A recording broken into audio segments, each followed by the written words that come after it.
This might be a little uncomfortable. You need to see this.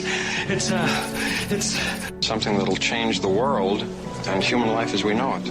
He knows. He's seen the light. When Monty talks, it's painful. Monty, you have been so instrumental in kind of pointing me in the right direction. And it was about looking at your character defects in spirituality. It's the integration of clinical practices with the 12 steps. It's an absolute pleasure. He certainly knows a lot of people. He's got a lot of energy. And sometimes when you don't have so much energy, he picks you up and carries you. Having the Monty man there certainly helps. This is one of the places that is about the business of the solution.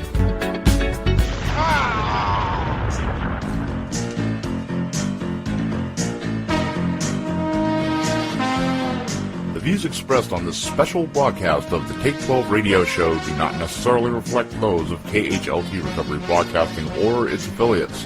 KHLT is not affiliated with any particular 12-step fellowship. Now here's that guy who's getting less popular minute by minute, your host, the Multi-Man. Well, greetings, all you scallywags and scallywaggles. Welcome aboard the Good Ship Recovery here at Take12Radio.com on your internet dial. It's good to have you with us. We're broadcasting from the studios of KHLT Recovery Broadcasting on the outskirts of beautiful downtown Albany, Oregon. But we are broadcasting on several networks now. The Graceful Living Networks on terrestrial radio, the Bill Post Radio Network out of Kaiser, Oregon. And, of course, here at the KHLT Recovery Broadcasting Network, Recovery Radio at its best, broadcasting to you recovery talk and positive music 24 hours a day, 7 days a week. And as promised, we have a challenging and interesting and probably an uncomfortable show for you today. For some of you. For some of you, you're going to just love it. For others of you might be tempted to hit the stop button. I am going to challenge you. I'm going to make a dare. I dare you not to do that. The reason isn't because we want to bash anybody. It's not because we want to condemn anybody. It's because we want to be of service. We want to help. There's a lot of stuff going on in the world today that is harmful. But you and I know, if you've been listening to me long enough, you know that addiction is the number one health crisis in our world over every other health issue. Recovery from it gets the least amount of attention due to stigma. And this particular topic of addiction is no different. In fact, we probably struggle with this a lot more than perhaps narcotic addiction, perhaps gambling. What am I talking about? I'm talking about sexual addiction. I'm talking about pornography. I'm talking about deep-seated sexual desires that you may not be too thrilled about in your own life. Now, listen to me closely. For those of you who have made a concrete decision that you are 100% pleased where you're at when it comes to your sexual preferences, your sexual desires, your sexual lifestyle, you know what? I love you, but I'm not going to change your mind. And neither's my guest. But you may know somebody that's not pleased with that. You may know some, and let me tell you something, folks. If you're struggling in an area, please don't allow anybody to tell you, well, that's just who you are, and you need to accept it, because they don't know that. You know that. You know what's going on inside. And sometimes we deal in areas that only we know something's not going on quite the way God wants it to in our lives. And so I'm going to challenge you today. Whether you agree, disagree, or whatever, stick it out with us, please. Because it could just save your life, and it might save somebody's life that you know and you care about. Listen, my guest today is Duan Walker. He is a co-founder and the executive director of Mid-Valley Fellowship. He was raised in a small town in Arkansas, but he is here with us today in the little itty-bitty town of Albany, Oregon, broadcasting to you internationally. Listen, often in our spiritual journeys, God uses past hurts and brokenness to help us better understand others in similar situations. You and I know that. We've been talking about it now. We're in our 11th year Our relationship with God is a free gift. Our healing comes from confession one to another. We need to stop hiding the things that are so easily besetting us and talk about them. And, of course, we try to do that by breaking stigma here at Take 12 Radio. Well, such is the case for those at Mid-Valley Fellowship. Through their own lives and experiences, God has enabled them to comfort with the comfort they have received from God. Now, you and I know that I am a big proponent of, hey, listen, sometimes what we consider as misery is God's way of allowing us to go through something so we are able to comfort someone else. If everybody got healed today, boom, except for one guy, who would be there to comfort him? So for all you prosperity folks, sorry, you can hit the stop button. But for those of you who have gone through the ringer, you've prayed, and you just don't seem to see any freedom, I got to tell you, a lot of it has to do with our perception of what freedom really is. So hang in there with us. Well, Mid-Valley Fellowship is a nonprofit interdenominational ministry serving the central Willamette Valley. That would be Albany, Corvallis, Eugene, and Salem, Oregon. And they are not a mental health facility. Instead, their methodology utilizes personal testimonies, trained lay counseling, biblical instruction, and Christ-centered accountability groups. So if you're not a member of the faith community or you're not a Christian, please don't turn us off. There could be something here that you need to hear. Listen, if I just took the suggestions and advice from people that agreed with me, I would not mature and grow in any way, shape, or form. So I'm challenging you to give this a chance. For those of you who don't have a problem with this, well, bless your hearts and welcome to the show. Duan Walker is my guest. Duan, welcome to the show, man. Thank you. Thanks for having me. So we're going to be talking about a very uncomfortable thing for a lot of people here today.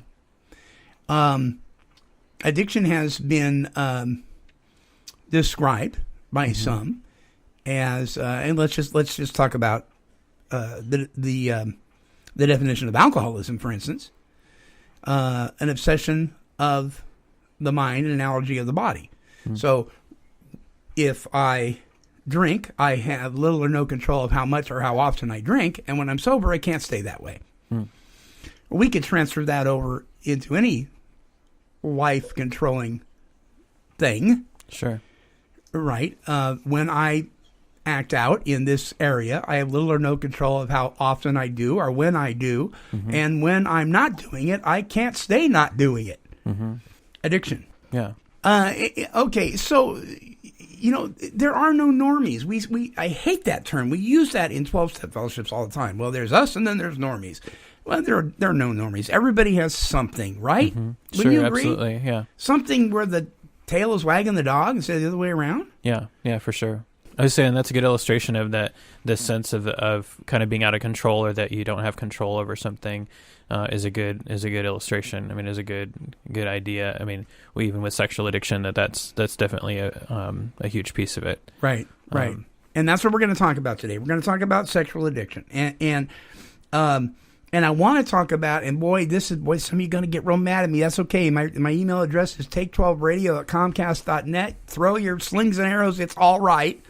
I want to talk about my guest story today because I would guess that there are several of you out there that are dealing with this specific sexual addiction itself, and you don't know what to do. You haven't made the decision that this is the way God made you, or that this is what you want, or that you are struggling, and you're not pleased.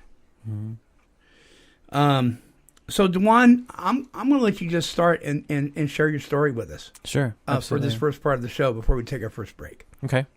Yeah. So I as you mentioned, I was born and raised in a small town in Arkansas. Made Albany look like it was a big town in comparison, and was raised in a Christian home. Went to church all my life, and began a relationship with God when I was really young, probably about 5 or something like that. And so it was, and so I was in Bible believing church, and a church that really taught the truth and all those things, and so but I always sort of felt a little bit out of place, or like I just didn't quite fit. I didn't feel like I fit in my family. Didn't really feel like I fit at school much either, and just sort of felt this kind of left out or left behind sort of feeling. Youngest of 4 kids, that kind of contributes to that as well. And so just sort of felt a little bit out of place. As I got older, around the time that puberty happens and all that kind of good stuff, I was really confused because I found myself attracted to other guys instead of to girls, like most of my peers were. And in that environment, growing up in a Christian church, going to a Christian school, in a Christian family, I understood in Arkansas. Yeah, I understood the truth that homosexuality is not part of God's creative intent. It's not what He intends for us. And so I knew that, and at the same time, I had these feelings that I didn't really want and that I didn't seek out, but they were there, and that was really confusing. It was really, and it was pretty lonely as well. Brought a lot of shame to you? Yeah. To kind of go, okay, so what's wrong with me? What's wrong with me? I know this is true. I know that this isn't what God intends for me, and I'm still having these desires. And so and that was a place that I stayed in for a while, in different forms. At one point I finally, I did share with someone for the first time when I was in high school, a Christian friend of mine, and he didn't really have a lot of great answers, but he stayed consistent in my life, and he walked alongside me and he showed didn't me run grace. Away from He didn't run away. Wow.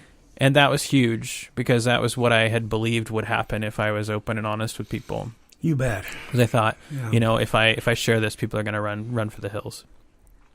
And so he really, walked alongside me in that. And so then just kind of, but I still kind of was just struggling and kind of going, I don't know what to do. And I think that sometimes we miss that in the church community. We focus on the truth, and we kind of miss the reality that people are struggling. And to realize that it's not, we shouldn't just sort of share truth, but we also need to give people grace and walk alongside them and get kind of in their mess with them and kind of go, okay, how can we walk through this? How can we walk out this truth that we know?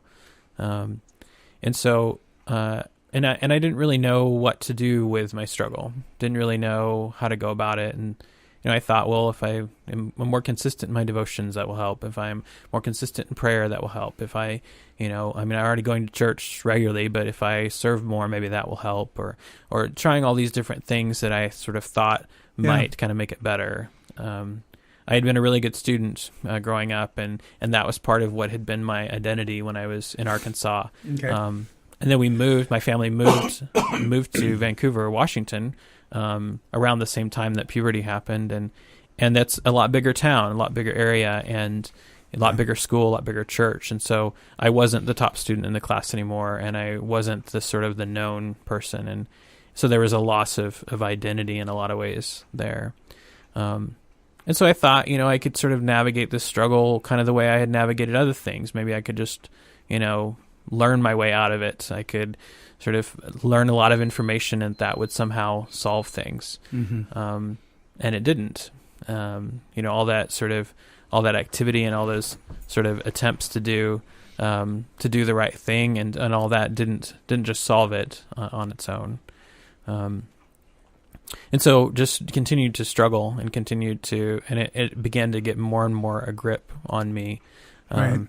Some of that came in the form of pornography. That became part of my struggle as well. And I was seeing that my sort of justification of things was changing. I mean, like I was allowing myself to do things that I wouldn't have envisioned doing before. Sure. You were compromising more and more. Yeah. And it's that picture of what James talks about that in the book of James, where it says that temptation leads to sin, and sin leads to death. Ultimately, that there is this progression of sin that once it kind of gets its hooks in you, it grows, and it just, unless it's attended to, it will ultimately be something that destroys you. And so more and more, the more that I was kind of struggling and trying to navigate that, there was becoming more and more a disconnect between what I would show to people, like in church community and everything, and what was actually going on inside. And that was something I learned from a very young age, was that we don't actually share what's going on inside, but we share what people want to see. And a lot of people can identify with that. Yeah, you bet. Yeah, and so that's what I tried to do, and tried to sort of have the right outside, but the inside was more and more had problems and had issues. And so as it kind of progressed, and as I began to engage with different things, I kind of got to this place where I mean, there was just a big disconnect between what I was feeling inside and what I was sharing on the outside. Well, so this one holiday season, I went to visit my family up in Vancouver. Was living here in Albany at the time, so I went up to visit my family, and actually had breakfast with that friend that I had disclosed to a number of years earlier. Right.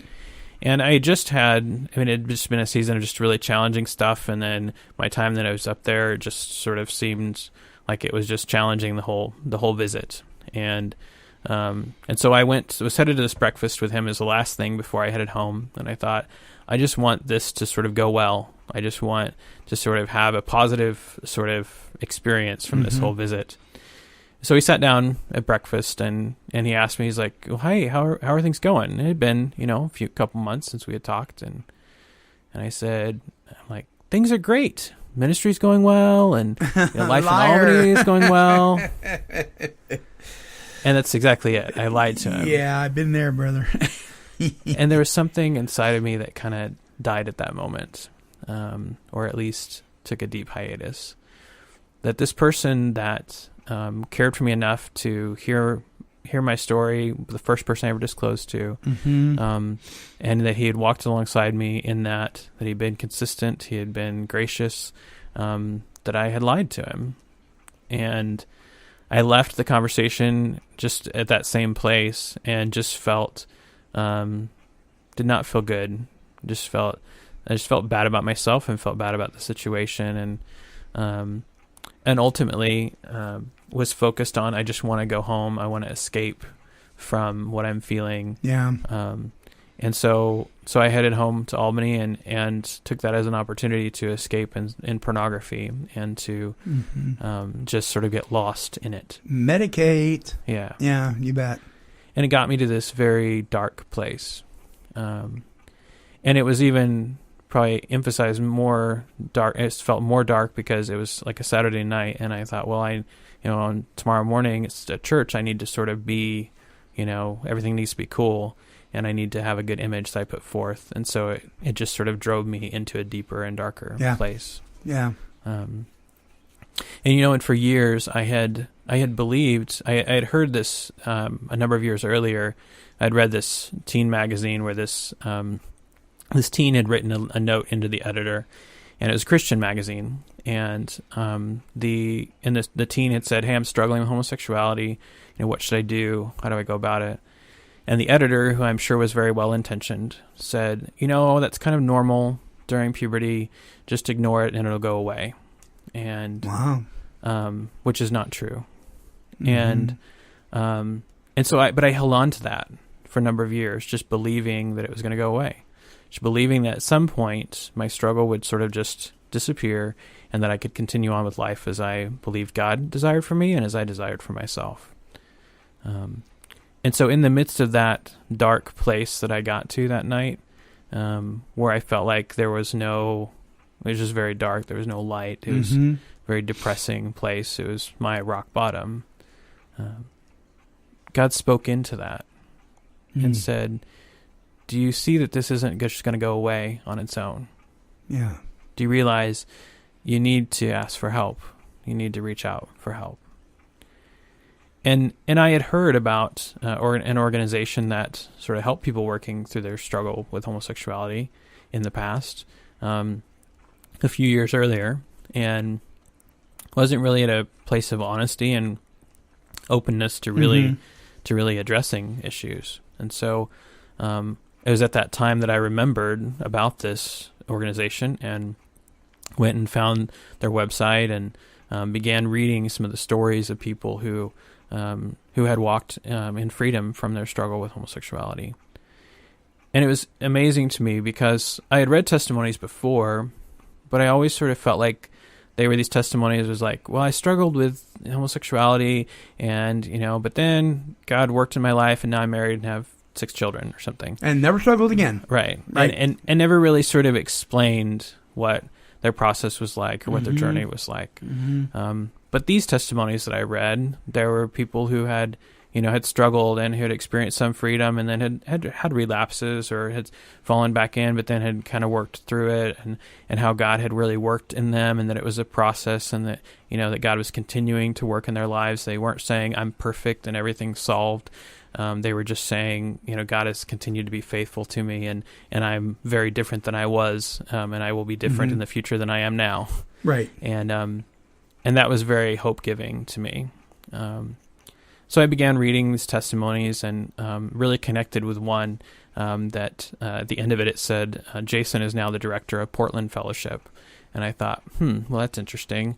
I know there's a couple of Portlands in the U.S., Portland, Maine, and Portland, Oregon. Right. I wonder if it's Portland, Oregon. And so I went and looked up and found Portland Fellowship, which actually still is in existence in Portland, Oregon. And at the time, they were the only ministry in Oregon and Washington that worked with people struggling with homosexuality who wanted to overcome it. And so I got connected there and began to, I was freaked out for a while and had to work through that, and had to call my friend and tell him I'd lied to him, and all these kind of things. And but then got connected and lost my job at just the right time, so I had plenty of time to begin to work on my process. And then God began to work in me through that. Yeah. And began to teach me new things, and help me to see him for who he really is, not for how I had sort of perceived him to be. Helped me to really engage with God on a different level. And not to, in the past I had filtered my perception of God through my relationship with my father, which is pretty common. And so beginning to understand now that there's a difference there, and that there are certain things about God's character that are true that I can rely on. And God began working on my perception of myself, began working on how I saw masculinity, began working on all these things. And amazing things happened. And it began to change my perception of things, and also just my relationships and how I related with people. And so God was doing for you what you couldn't do for yourself. Yeah, exactly. Right. And was using others to do that, to invest in my life in that way too. We're going to take a break. Okay.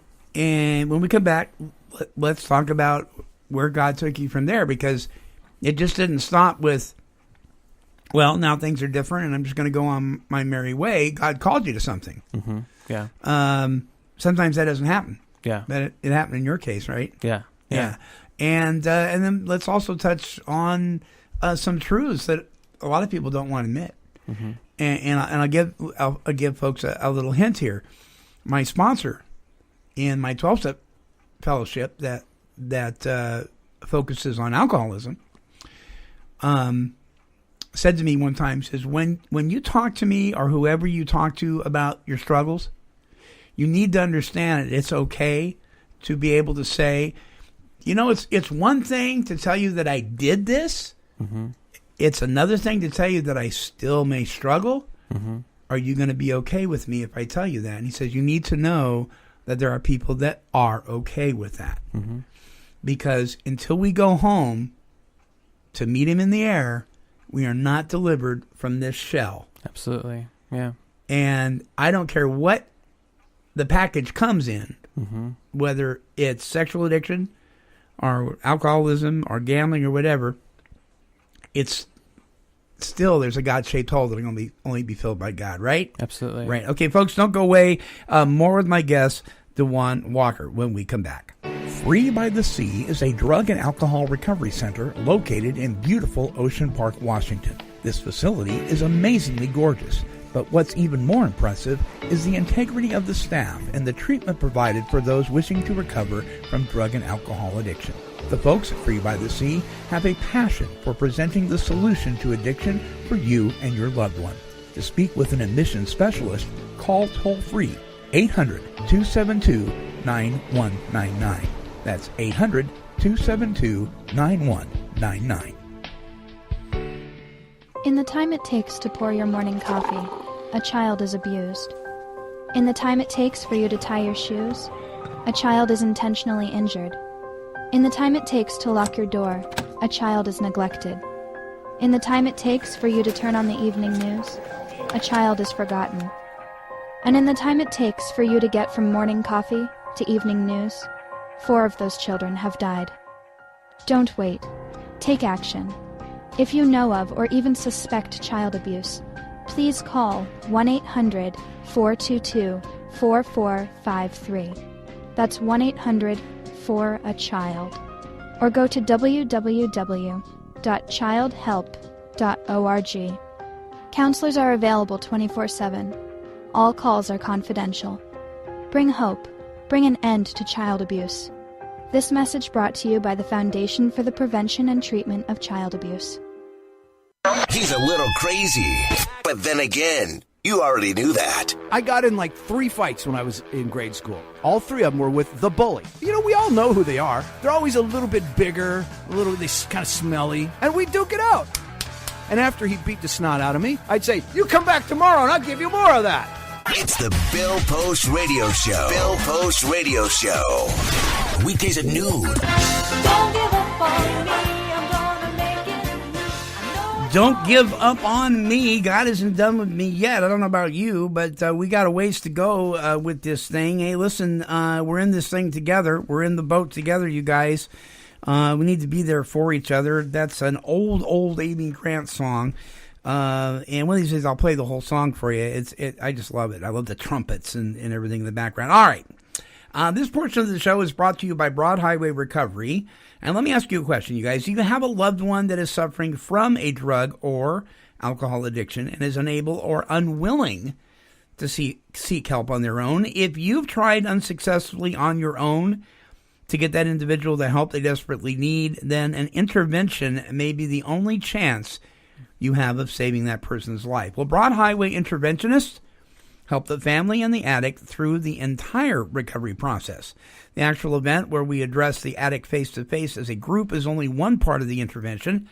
Going up against the deadly and cutting disease of addiction that is robbing you of a loved one and robbing your loved one of life takes a good, solid plan. Well, to guide you through developing a plan of intervention, here's the number I want you to call. 877-487-1599. It's toll free, 877-487-1599. Broad Highway Recovery. Please check them out. All right, Duan Walker is my guest this week. He is the co-founder and executive director of Mid-Valley Fellowship. We are talking about sexual addiction. He's sharing his personal story of experience, strength, and hope, what it was like, what happened, what it's like today. And what it was like wasn't so much fun. He wasn't happy with where he was. You may be. I'm not talking to you. We could argue that all day long.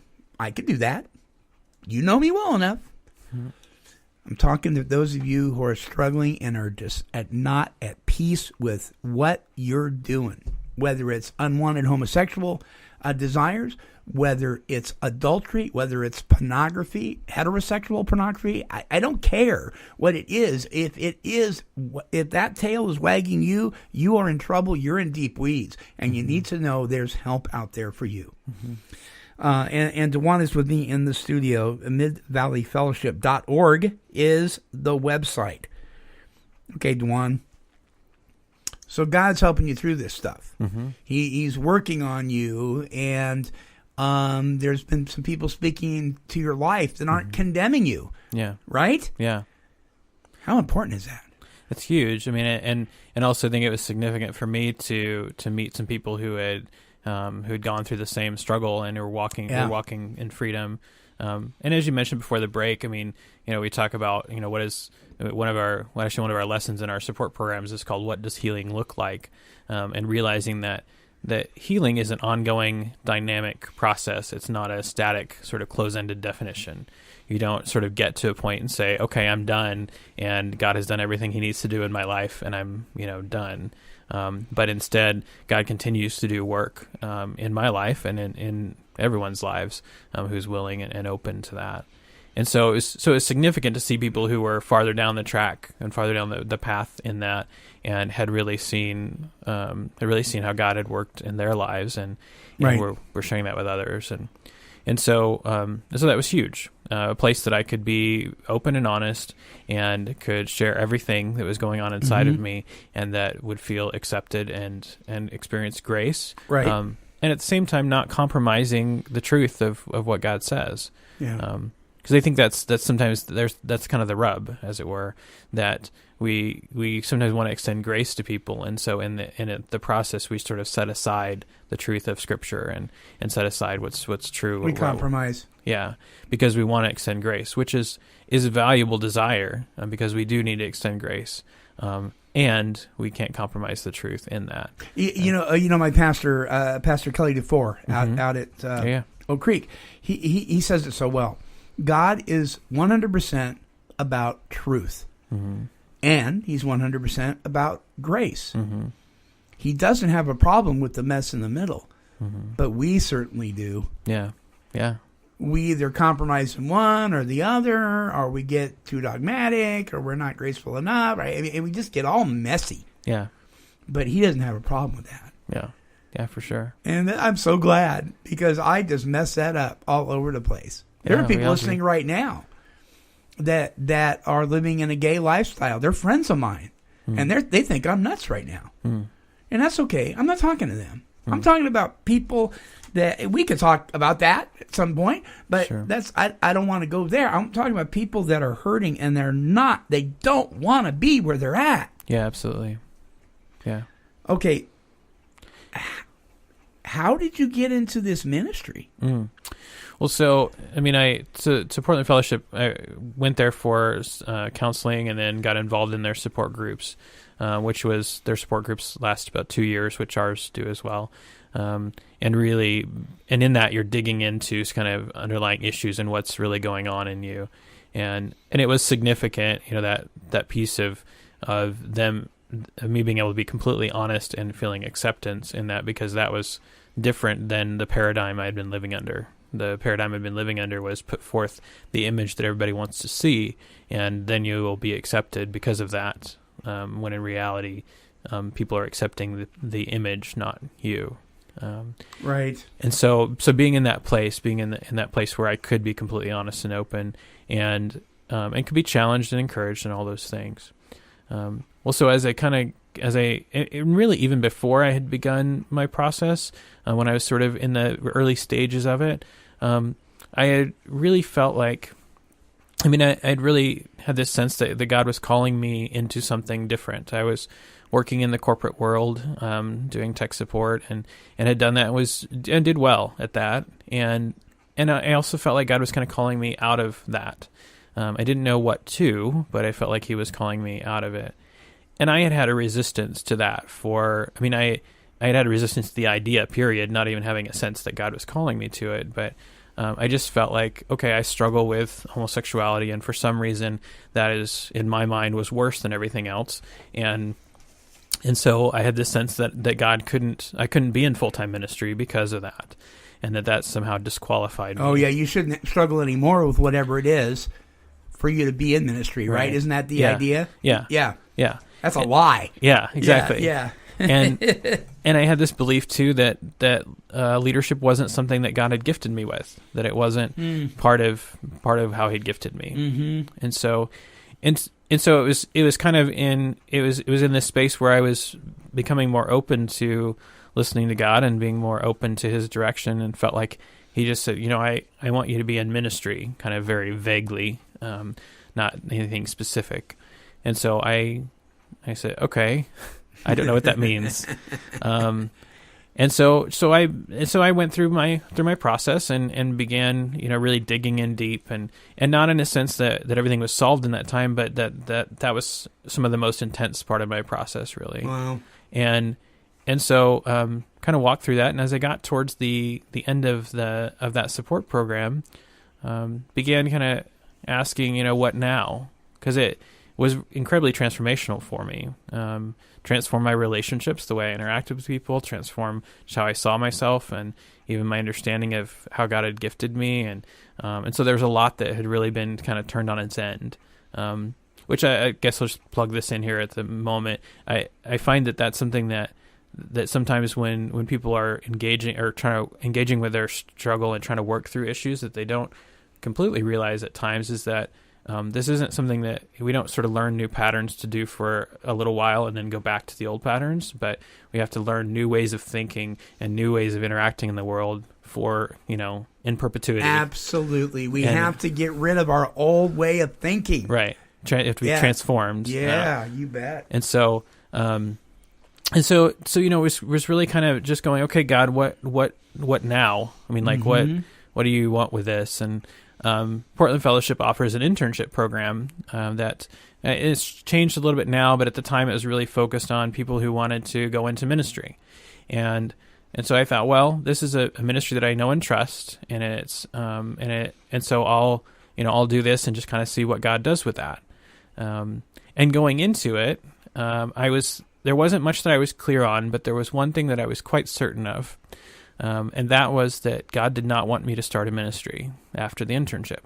And so I was quite certain of that at the beginning. And he wanted you in ministry, but he didn't want you to start a ministry. Correct. Yeah. Okay. Gotcha.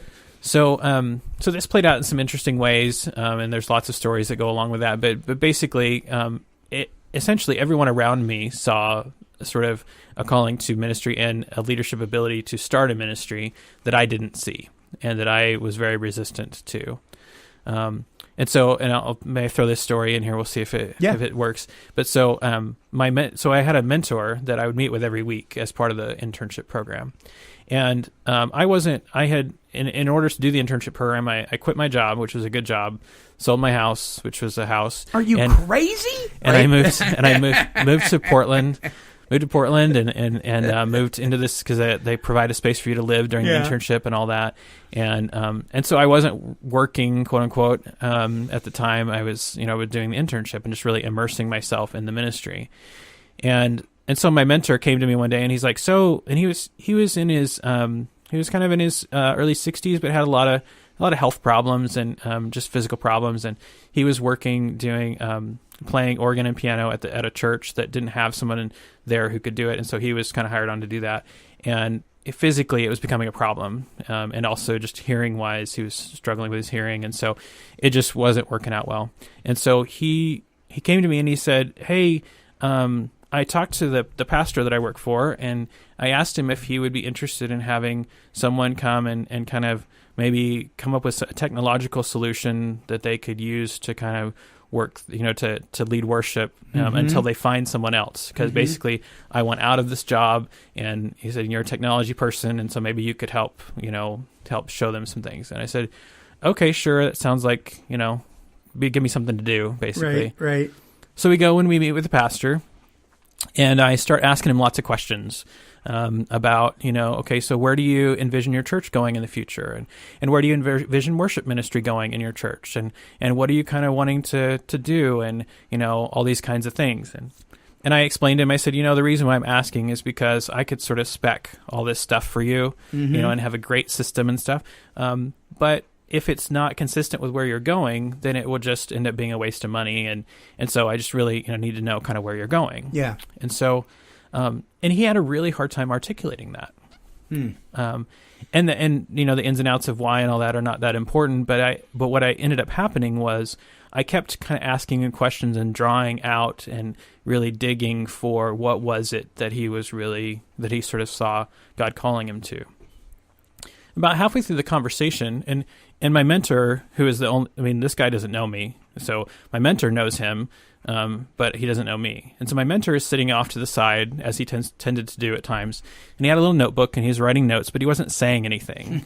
And so I'm like digging, and I'm kind of pulling and whatever, and the pastor is actually, he's trying to interact with me, he's trying to come up with the answers to my questions, even though they're really hard. Right. And I was confused by that, and I sort of internally, about halfway through the conversation, I thought, why is he letting me do this? Why is he sort of letting me draw him out? Why is he kind of doing that? And I sort of filed it away and kind of continued the conversation. Well, later, my mentor and I, his name is Jim, we sat down for lunch to kind of debrief the conversation. And he says, well, yeah, you got the pastor to articulate some things I've been trying to get him to articulate for a while. Really? Like, where he was going and stuff. And I'm like, okay. I said, yeah, that was a little strange to me. Like, why did he let me sort of dig and draw out? I mean, he doesn't know me. He doesn't have any history with me. Why didn't he just, like, blow me off and say, go away, I don't want to talk to you? And my mentor got this sort of look on his face, and he looked over the table at me, and he says, when, Mr. Walker, are you going to realize the leadership ability that you have? Wow. Oh, I got goosebumps, brother. That's great. And that started about a 3-week argument between him and I. I love our mentors. Of just me saying, I don't see that. No, that's not what God has called me to. No, that's not it. No, that's not it. But I stutter, God. How can I lead the children of Israel? Yeah, exactly. Yeah. And so he finally gave me this. He finally sent me to this online test that's supposed to assess your leadership ability that you just kind of fill out yourself. And so I did it, and it printed out the details. And he put it in front of me one day, and he's like, "Okay, you took this test. You answered the questions. This is This is you, and it says right here on this piece of paper that you have leadership ability." And I can't deny it. Yeah, yeah. And really, what it was really about was I knew what that meant. Because I knew that, because that always gave me an out. If I didn't have leadership ability, then God couldn't possibly be calling me to start a ministry. Right.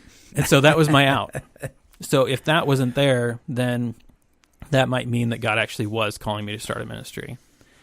And so from there, basically, I argued with God for a while about it, and kind of said, and I finally prayed what I describe as my prayer of faith, which went something like this. God, I don't get it and I don't understand it, but if you want me to do it, then fine, I'll do it. Amen, brother. And it was a little bit defiant in there too, if you didn't catch that. Yeah, I did. and in that I also said, I don't really want to, but it'd be nice not to have to do it by myself. And so within a few weeks of that, a person who was connected with someone who's connected with someone sort of got in touch with me. She was living here in the area and really wanted, had a heart for ministering. At the time, we focused on people struggling with homosexuality, and she wanted to minister in that way. And we got together and realized how we kind of fit well together and in our, views of our roles and all those kind of things. And that's essentially how Mid-Valley Fellowship began. There it was. And it was kind of crazy. I mean, yeah. I don't know what else to say other than that, but it was a little bit crazy. And, to start a sexual redemption ministry in a town of, at the time, 39,000 people or something. Sure. And, sure. And so, but God has really blessed that. He has. He has. Let's take a break. When we come back, let's talk about what Mid-Valley Fellowship offers, what service they provide to the faith community and the Willamette Valley, as well as anybody that wants to find out information, right? Yeah, absolutely. Right. And let's talk about that. We've got about 15 minutes left, so we're going to have to do it up in that amount of time. I think we can do that. This is vital information, folks. Don't miss out. Don't go away. We'll be back. More with my guest, Duan Walker. And midvalleyfellowship.org is the website. Don't go away. Origins Recovery Centers provides integrated inpatient treatment for substance abuse and co-occurring disorders. At Origins, clients receive expert medical, clinical, and spiritual care individually designed for their needs. Our clients leave Origins with the foundation upon which they will build the rest of their lives. Call now to speak with an admissions specialist. Our toll-free number is 888-843-8935. That's 888-843-8935. Origins, delivering real solutions for real families. When I first came to Serenity Springs, I never thought I could stay clean and sober. And then after being through the 12 steps and getting closer to God and just learning how to live, I can't imagine life with drugs and alcohol anymore. Introducing Serenity Springs Recovery Center, a fully licensed residential drug and alcohol dependence treatment center for men, specializing in helping individuals with substance abuse problems. Addiction is a disease that deteriorates the body, punishes the mind, and destroys the spirit. Addiction needs to be attacked on all three of these fronts. They work the steps, they work them extremely hard. Finding God is a big part, and that's what they did for me. They gave me a life second to none. Residents live in a resort-style accommodations and are able to participate in numerous on-site activities. Golf and working out, playing basketball a lot. Serenity Springs is a unique facility that is committed to providing exceptional individual care in small group settings. They talk about life beyond your wildest dreams. I never thought that was possible for me, and today I'm living it. And just being connected. Guys are like my brothers, just a big family. At Serenity Springs, they want to make a life-changing investment into your recovery. For more information, contact their 24-hour admissions department at 386-423-4540 or visit their website at serenityspringsrecovery.com. It's really amazing what's happened. I mean, it's nothing short of a miracle. AA made all the difference in my life. I noticed that most of the goals I had as a kid were slipping by. I didn't feel like the person I hoped to be. After all those years of drinking, I really didn't know myself. When I was out there drinking, I was always looking for the next great party to make me feel all right. With AA, I found a better way of life. And I feel good in my everyday life, even without a drink in my hand. Alcoholics Anonymous. It works. Look us up. Check your phone book, newspaper, or AA.org. Hey, this is Logan Rayman Rainwater, and you're listening to Take 12 Radio. I can't do this all on my own. No, I'm no Superman. Well, Laszlo Bane gets it. He's no Superman. We can't do this by ourselves. That's why we have each other, you guys. We're in this life thing together. And if you are not, if you're not at peace with where you're at, and it is due to some kind of behavior that you just left to your own devices can't stop doing, there may be a reason why you can't stop doing it, because you're trying to stop on your own power. Mm-hmm. What is it, folks, that you're going to get about left to your own devices? You are powerless over whatever it is, other people's choices, people, places, things, addictions. Without your creator, mm-hmm. you're in deep weeds. Mm-hmm. We're talking with Duan Walker, co-founder and the executive director of Mid-Valley Fellowship here in the Mid-Willamette Valley. And let's talk about what Mid-Valley Fellowship is. It's not just about unwanted homosexual desires. Correct. But it's about pornography. It's about heterosexual inappropriate sexual behaviors. It's because it's really all the same thing, isn't it? Yeah. We pigeonhole sin, right? Right. We say, well, this form of missing the mark is worse than this, and this one's worse than that. And God says, no. Right. You missed the mark. You missed the mark. Yeah, absolutely. Yeah, and so we focus as a ministry because there are others who are doing other things. We focus in on people who are struggling with sexual brokenness, and so some of the things that you just mentioned. So people who are struggling with pornography or sexual addiction, could be someone who's struggling with men and women who are struggling with unwanted homosexual desires.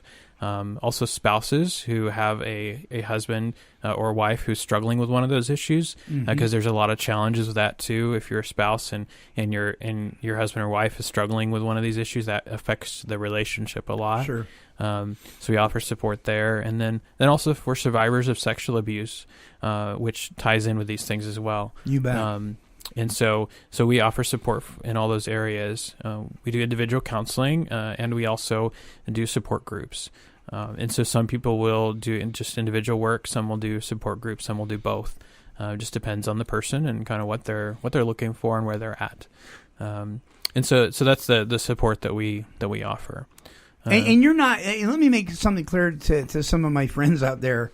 You don't have this agenda of going out to the streets and changing people. No. You're there for people that want to change. Right. That are struggling. Right. So nobody's trying to convert anybody here, but you're offering a service. Right. Yeah. So we're a responsive ministry. Ministry. Good. Yeah. So we respond to people inquiring and asking and saying, hey, this is something in my life that I don't want this is something I'm struggling with. I don't like the way that I'm interacting with these different things.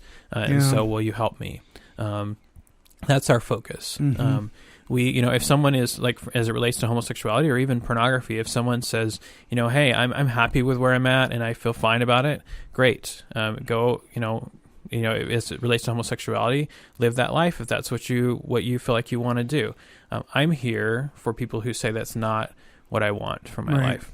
And so if for that person, if at some point they kind of go, there's some things that I don't like about this lifestyle, there's some things where I feel like God's really convicting me about it, that something needs to change, that's when we come into the picture. Yeah. Because it's really powerful when God convicts someone way more than if I try to convict them of something. Right? It doesn't seem to work too well in any circle. Yeah. A few years ago, I had this person call me for the first time, and he was in the homosexual lifestyle, and not a Christian, and just and God was really just tapping on his heart, and really just a number of different things that were happening in his life was just really kind of touching his heart.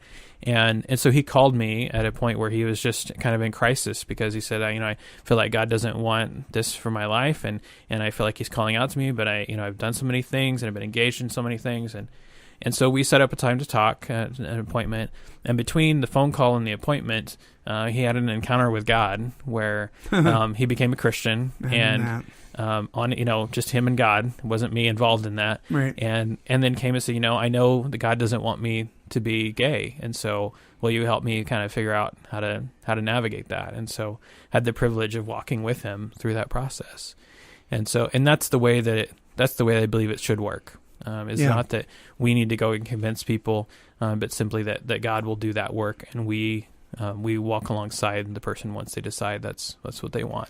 And one of the we're really up against the clock, but one of the things that people misunderstand is that just because you still struggle with something doesn't mean that is the license to go back into that behavior, and that's a sign that that's the way God created you. Right. Are there times when I think that, man, an ice cold beer would sure sound good? You bet. Yeah. Does that mean that I'm supposed to start drinking again?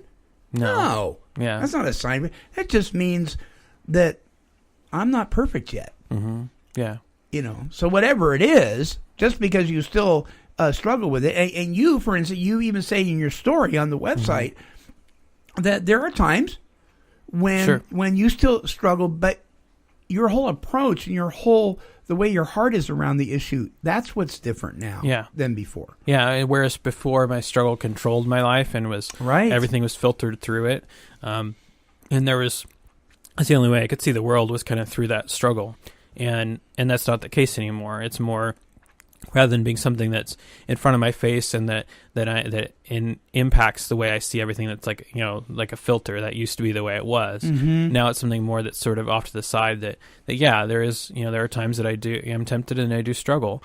And for me, it's an indicator that, okay, there's something missing, and there's something that's not, there's a need that's not a legitimate need that's not being met the way it needs to be. Whether that's, I'm not being as honest with people as I need to be, or whether that's I'm not as connected with significant people in my life as I need to be, or I'm going through a difficult trauma, or I'm, whatever it may be, it's an indicator to me. It's kind of an early warning light that says, okay, something's out of whack. Yeah. And so I need to focus on how do I address that area in my life. We've been given a tremendous gift called the internet. And there's some ugly pages on the internet. Mm-hmm. We know that. Sure. But God can utilize this thing in a powerful way. You guys are in the Mid-Willamette Valley, but we have listeners in Dubai. We have listeners in Australia. And we have listeners on the East Coast. Can they go to your website and get some guidance? Sure, absolutely. And there's actually, so you can come to our website, and there's information there. And then also we're part of a network that is around the United States of ministries like us all around the country. Wonderful. And then it's part of a global kind of organization as well that has ministries all over the world that do this kind of work. And then personally, also, I sometimes will work with people who are in other countries or things like that, or try to connect them with local ministry, because it's best for someone to sit down face to face with someone and Sure. really work through things. Yeah. And so, but yeah, there's a network of various ministries all around the world that do this kind of work, and so Yeah. Well, Duan, we're out of time. Yeah. Will you come back and talk more about this? Absolutely. I'd love to have you back in a couple of months, and maybe we'll kind of see where your guys' ministry is at, and share. Maybe somebody wants to share their story, bring them along. Sure. And that kind of thing. The website is midvalleyfellowship.org. midvalleyfellowship.org. You can go to the link right here. It'll show up on the YouTube version of the show, and it'll show up on Friday's page while it's up all week here on Friday. Bookmark it, please. Remember, whatever it is that you're struggling with, you don't have to do it alone. You can't do it alone. You've got to talk about it. Secrets kill, right, Duan? Absolutely, yeah. They do. Thank you, brother. Absolutely. Thanks for having me. It's been an absolute pleasure to have you on. It really has. You've got about 30 seconds. What would you like to say to people in closing? I just emphasize what you just said, that if you're struggling and you're looking for some hope or something, is to share it with someone, talk with someone about it, reach out for help. Don't try to go it alone, because secrets do kill, as you said. Right. So reach out for help. Either it's, whether it's us or someone else, but reach out for help. Excellent. All right, folks. Duan Walker, co-founder and executive director of Mid-Valley Fellowship. The website, midvalleyfellowship.org. Follow the links here at Take 12 Radio. Until our next broadcast. Hey, listen, do something now that will make the person you'll be tomorrow proud to have been the person you are today. Until our next show, this is the Monty Man along Duan Walker, and we're wishing God's perfect serenity for you. Bye-bye now.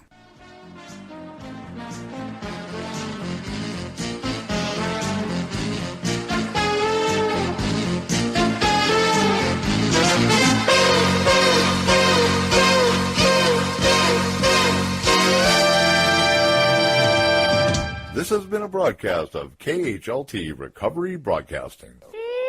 Kitty, kitty, kitty, kitty.